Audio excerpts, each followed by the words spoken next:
अप्रैल माह 2026 कन्या राशि के लोगों के लिए कैसा होने वाला है। देखिए, इस महीने में 4 ग्रहों का राशि परिवर्तन होगा और बाकी जो ग्रहों की स्थिति होगी वो आपके पंचम भाव में आपके राशि के स्वामी बुधदेव रहेंगे महीने की शुरुआत में, और साथ में राहु रहेंगे। उसके बाद आपका जो सप्तम भाव है वहां मंगल, सूर्य और शनि विराजमान है। आप कुंडली में देख भी सकते हैं, जो कन्या राशि की कुंडली लगी है। अष्टम भाव में शुक्रदेव बैठे हैं, इनका राशि परिवर्तन होगा। और आपके दसम भाव में गुरु बृहस्पति है और 12वें भाव में केतु विराजमान है। अब जब ये महीना शुरू होगा तो 2 अप्रैल को मंगल का राशि परिवर्तन आपके सप्तम भाव में हो जाएगा और इसी भाव में यह रहने वाले हैं। 11 अप्रैल को आपके राशि के स्वामी बुधदेव आपके छठे भाव से निकलकर सप्तम भाव में प्रवेश कर जाएंगे, मीन राशि में। मीन राशि बुध की नीच की राशि होती है। अब 14 अप्रैल को सूर्य का राशि परिवर्तन है। सूर्य अपनी उच्च की राशि मेष राशि आपके अष्टम भाव में आ जाएंगे। अब जो चौथा परिवर्तन होगा वो होगा शुक्र का। 19 अप्रैल को शुक्र आपके नवम भाव में प्रवेश कर जाएंगे, वृषभ राशि में। अब देखिए, ये जो ग्रहों का गोचर है, अगर इसको देखें तो जो मंगल का गोचर है छठे भाव में है तो अच्छा है, और ये जो छठे भाव में थे 1 तारीख तक ही हैं, उसके बाद ये सप्तम में है, पूरे महीने सप्तम में रहने वाले हैं। कुछ चीजों में कमजोर रहेगा लेकिन अनुकूल परिणाम देने वाला रहेगा। वहीं शुक्र को अगर आप देखें तो शुक्र आपके लिए अच्छे रिजल्ट देने वाला रहेगा। 19 तारीख के बाद तो काफी अच्छे रिजल्ट देगा। सूर्य ये अष्टम भाव में होगा, 12वें घर का स्वामी अष्टम में। कुछ चीजों के लिए तो अच्छा नहीं है लेकिन कुछ चीजों के लिए बहुत बेहतरीन है, बहुत ही उत्तम रिजल्ट देने वाला होगा। तो कैसे रिजल्ट ओवरऑल आपको देखने को मिलेंगे इस महीने में, चलिए विस्तार से हर एक चीज के बारे में जानते हैं। एक छोटा सा निवेदन है, चैनल पर आप पहली बार आए हैं, अभी तक चैनल को सब्सक्राइब नहीं किया है तो जरूर कर लें और कमेंट बॉक्स में लिख दें जय माता दी। अब सबसे पहले मैं आपके करियर की बात करती हूँ। आपके करियर के भाव में गुरु बृहस्पति बैठे हैं और आपकी राशि के स्वामी और आपके करियर के स्वामी एक ही होते हैं, बुधदेव, जो कि आपके 6th हाउस में है, फिर 7th में चले जाएंगे। 11 अप्रैल तक छठे में है। तो ये देखा जाए तो कार्य क्षेत्र में अच्छे परिणाम दिलाने का काम करेंगे आपके लिए, और व्यापार से संबंधित मामलों के लिए भी अच्छा रहेगा। नौकरी पेशा लोगों को अच्छे परिणाम दिलाने में यहां ग्रह अच्छे काम कर रहे हैं। कर्म स्थान पर बैठे गुरु बृहस्पति कर्म स्थान के स्वामी 11 अप्रैल तक उस पर दृष्टि डाल रहे हैं, तो अच्छे परिणाम मिलने की उम्मीदें बनी हुई हैं, बरकरार हैं कि 11 अप्रैल तक तो आपको अच्छा रिजल्ट देखने को मिलेगा। नौकरी आप कर रहे हैं तो भी, बिजनेस आप कर रहे हैं तो भी, क्योंकि गुरु बृहस्पति बुधदेव को देख रहे हैं। उसके बाद क्या है, तो बिजनेस को लेकर अगर हम देखें तो देखिए, सप्तम भाव थोड़ा सा पीड़ित दिखाई दे रहा है, क्योंकि मंगल भी बैठ गए हैं, शुक्र भी हैं, शनि भी हैं और बुध भी आ जाएंगे अपनी नीच अवस्था में। अब ये जो स्थितियां हैं ये अभी थोड़ा सा मिले जुले प्रभाव देने वाली होंगी।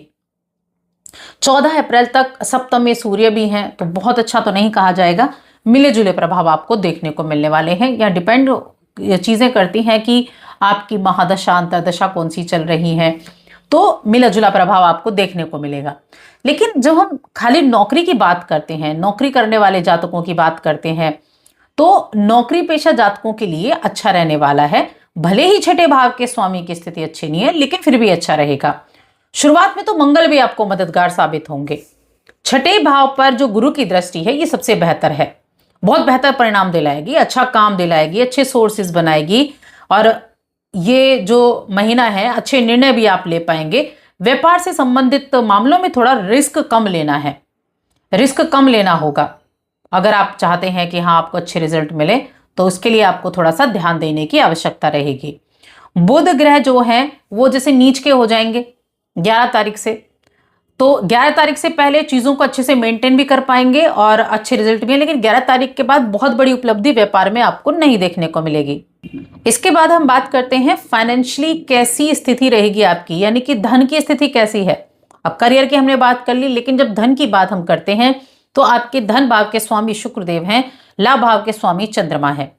अब ये जो स्थिति है, ये बहुत, जो चंद्रमा है ना, तीव्र गति से चलने वाले ग्रह हैं, तो इसीलिए उनकी जो स्थिति है वो उसी तरह से रहती है। और जब हम धन के स्वामी शुक्रदेव की तरफ चलते हैं तो सामान्य तौर से देखा जाए तो बहुत अच्छे संकेत मिल रहे हैं।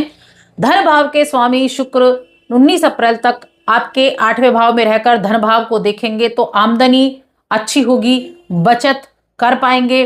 देखिए, आमदनी जितनी भी है लेकिन बचत आप जरूर कर पाएंगे। 19 अप्रैल के बाद शुक्र भाग्य भाव में आ जाएंगे और ये स्थिति बहुत पावरफुल रहेगी। ये स्थिति अच्छा लाभ करवाने में काम करेगी।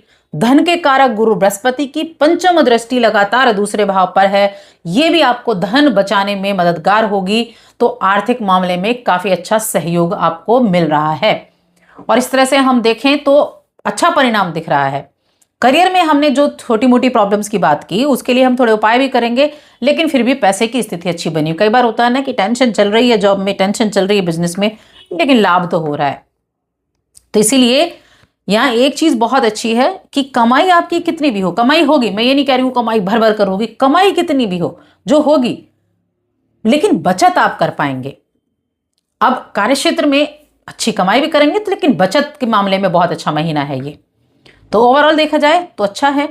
अब रिश्तों की बात करते हैं, प्रेम जीवन, वैवाहिक जीवन, पारिवारिक जीवन। तो पंचम भाव के स्वामी हैं शनि देव, अनुकूल स्थिति तो है नहीं और किसी से सहयोग की उम्मीद भी नहीं दिखाई दे रही है। ऐसे में प्रेम के कारक शुक्र की स्थिति अहम भूमिका निभाएगी। 19 अप्रैल तक 8वें में है, उसके बाद 9वें में जाएंगे। तो मैं कहूँगी थोड़ा सा ध्यान रखें, किसी तरह की बदनामी ना हो, इस तरह का ध्यान रखें प्रेम संबंध के मामले में। 19 तारीख तक खास तौर से, 19 तारीख के बाद शुक्र की स्थिति अच्छी है तो प्रेम संबंध में भी अनुकूलता आ जाएगी। सगाई से संबंधित, विवाह से संबंधित बातें हैं तो उसके लिए कोई विरोध तो नहीं कर रहा है। अगर आप प्रयत्न करेंगे तो परिणाम मिल सकते हैं, तो थोड़े प्रयत्न आपको करने पड़ सकते हैं। शुरुआती समय कमजोर है, 19 तारीख के बाद स्थितियां अच्छी हैं। अब हम बात करें आपके जो वैवाहिक जीवन है उसकी। सप्तमेश बृहस्पति सप्तम भाव को तो सपोर्ट नहीं कर रहे हैं और सूर्य भी वहां बैठे हैं सप्तम में, मंगल भी वहां बैठे हैं सप्तम में, तो दाम्पत्य जीवन के लिए थोड़ा सा कमजोर है। यानी कि बहुत सजग रहना है। कई बार छोटी छोटी नेगेटिव चीजें ना परेशान कर देती हैं, तो उन्हें शांत करने का प्रयास करना है ताकि कोई समस्या उत्पन्न ना हो। एक दूसरे की भावनाओं का ख्याल रखें, एक दूसरे के स्वास्थ्य का ख्याल रखें, सामंजस्य बिठाकर चलने का प्रयास करें, संतुलन बनाए रखें। यहाँ इस महीने में संतुलन सबसे ज्यादा इंपॉर्टेंट होगा। देखिए, जब मंगल और सूर्य सप्तम भाव में हो ना और आपकी राशि पर दृष्टि डाल रहे हो, ऐसे में बुध भी नीच का हो जाए तो क्या होगा, ईगो व्यक्ति के अंदर आ जाती है और जहां ईगो आ जाती है वह रिश्ते नहीं अच्छे होते हैं। तो अपनी ईगो को थोड़ा सा साइड में रखें, अपने गुस्से को शांत रखें, एक दूसरे की भावनाओं का ध्यान रखें और एक अच्छा बैलेंस बनाकर चलें रिश्ते में। तब आप अपने इस वैवाहिक जीवन के लिए इस महीने को अच्छा मान सकते हैं। वरना ध्यान तो रखना होगा, उपाय तो करने होंगे। जब वैवाहिक जीवन की बात आती है तो वैवाहिक जीवन में देखा जाए तो गुरु की दृष्टि दूसरे भाव पर बनी हुई है जो अच्छे रिजल्ट दिलाने का काम करेगी। हालांकि जो मंगल की दृष्टि है ना 8वीं, वो भी दूसरे पर पड़ी हुई है, तो बीच बीच में कुछ नोकझोंक की स्थिति रहेगी, लेकिन कोई बड़ी समस्या नहीं आएगी। गुरु बृहस्पति सारी चीजों को ठीक करने का प्रयास करेंगे। तो गुरु की कृपा यहाँ बहुत अच्छी चल रही है। छोटे मोटे व्यवधान होंगे लेकिन फिर भी अच्छा रहेगा। छोटी मोटी समस्या आएंगी लेकिन उनसे बाहर निकल पाएंगे। तो गृहस्थ जीवन के लिए ठीक ठाक रहने वाला है, गृहस्थ जीवन का आनंद ले पाएंगे। स्वास्थ्य की अगर बात करें आपकी, तो स्वास्थ्य के मामले में देखा जाए तो देखिए 6ठे भाव में राहु हैं, बुध हैं और रोग के मामले में तो अच्छा नहीं है, तो थोड़ा ध्यान रखेंगे स्वास्थ्य का भी। बहुत ज़्यादा नहीं, लेकिन हाँ खाने पीने की चीज़ों का ध्यान रख लिया, समय पर आप थोड़ा एक्सरसाइज वगैरह करना शुरू कर दें तो है, लापरवाही ना करें, बस ये चीज़ें हैं और अपने स्वास्थ्य का ध्यान रखेंगे तो ठीक ही रहने वाला है। अब शिक्षा की बात करते हैं। शिक्षा के मामले में ये महीना कैसा रहेगा? देखिए, शिक्षा की जब हम बात करें तो आपके पंचम भाव के स्वामी होते हैं शनिदेव। अब शनिदेव की स्थिति तो अच्छी नहीं है, सप्तम में बैठे हुए हैं, अभी अस्त भी हैं और आपकी राशि के स्वामी 11 तक अच्छे हैं, तो 11 तक आपकी शिक्षा के मामले में अच्छा समय है। उसके बाद ये नीच के हो जाएंगे, तब थोड़ी सी दिक्कतें देखने को मिल सकती हैं। तो शिक्षा के मामले में हार्डवर्क करने का समय है, ध्यान न भटके, इसका ध्यान रखना है। शुरुआत में ही जो डिसीजन लेना है वो अच्छे से सोच समझ कर लेना है। उपाय जरूर करने हैं। क्या उपाय करने हैं, उपाय की ही बात कर लेते हैं। इस महीने एक तो गणेश चालीसा का नियमित रूप से पाठ करें, प्रतिदिन पाठ करें गणेश चालीसा का, ये आपके लिए अच्छा है। और सारी चीज़ों को ना भी कर पाए तो एक चीज़ मैं सिर्फ एक ही उपाय बताऊंगी, विष्णु सहस्त्रनाम का पाठ। अगर आपने ये कर लिया तो आपको और कुछ करने की आवश्यकता नहीं है। और ये नहीं कर सकते हैं तो गणेश चालीसा का पाठ प्रतिदिन करें। कन्याओं का आशीर्वाद लें, उनको समय समय पर कुछ देते रहें। पूरे महीने नमक कम खाएं, रविवार के दिन नमक बिल्कुल ना खाएं, अवॉइड करें रविवार के दिन, सिर्फ मीठा ही खाएं।